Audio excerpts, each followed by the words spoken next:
প্রিয় দেশবাসী, এখন আমি আপনাদের সামনে হাজির হয়েছি এনসিপি, আমার ভাষায় শিশু পার্টি নিয়ে।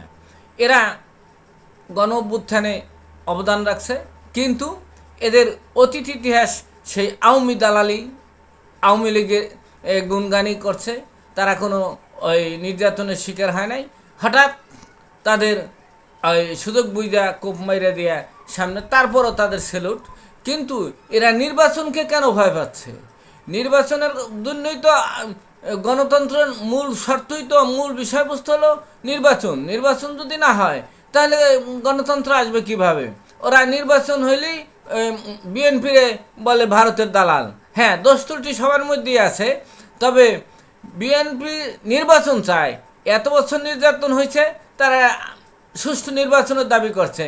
কিন্তু যখন এই তত্ত্বাবধায়ক সরকার এলে 1 বছর পার হয়ে গেছে, কিন্তু তারা সংস্কারের মূলে ঝুলাইতেছে। ব্যাপার কি?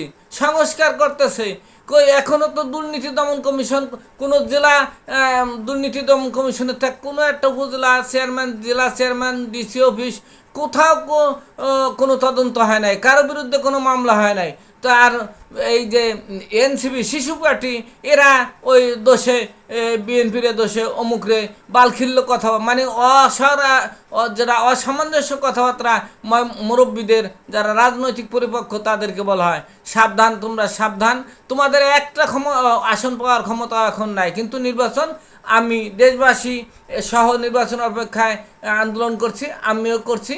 আমরা চাই নির্বাচন, যে ক্ষমতা আসে তোমরা আসো, তোমাকে স্বাগতম। ধন্যবাদ।